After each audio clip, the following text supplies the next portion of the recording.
నేనేం చూపించబోతున్నానో చెప్పే ముందు మన విజయనగరం జిల్లా రామనారాయణం ఎంతమంది వెళ్ళారో కామెంట్ చేయండి. రాముడు అంటే మనకి మొదటగా గుర్తొచ్చేది ఏంటి? ఆయన ధనస్సు. ఎందుకంటే ఆయన వేసిన బాణానికి ఓటమి తెలియదు కాబట్టి. ఈ గుడి 15 ఎకరాల స్థలంలో ధనస్సు ఆకారంతో ఉంటుంది.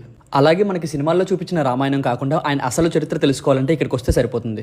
ఎందుకంటే కారణజన్ముడైన రాముడి పుట్టుక దగ్గర నుంచి రావణాసుని హతమార్చినంత వరకు ఆయన చరిత్ర అంతా ఇక్కడ లిఖితపూర్వకంగా రాసి ఉంచారు.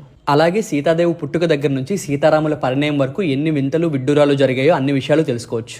ఇక్కడ అన్నిటికన్నా ఆకర్షణీయం ఏమిటంటే ఈ 100 అడుగుల ఆంజనేయ స్వామి విగ్రహం. సరిగ్గా సాయంత్రం 7 గంటలకి ఆయనకి హారతి ఇచ్చిన తర్వాత ఆయన విగ్రహం పైన లేజర్ షో వేస్తారు. అది చంటి పిల్లల దగ్గర నుంచి పెద్దవాళ్ళ వరకు కనుల విందుగా మరియు చాలా ఆకర్షణీయంగా ఉంటుంది. అది చూస్తున్నంతసేపు ఆంజనేయ స్వామి నిజంగానే మన కళ్ళ ముందు ఉన్నట్టుంటుంది. ఈ అద్భుతం చూడాలంటే మీరు ఈ గుడిని సాయంత్రం మాత్రమే సందర్శించాలి. నేను కొంతవరకే చూపిస్తున్నాను. ఇక్కడైతే ఆల్మోస్ట్ 1 గంట వరకు ఆయన చరిత్ర చెప్తూ చూపిస్తారు. ఫైనల్ గా మన సీతారాముల దర్శనం చేసుకుని బయటకు వచ్చేసా.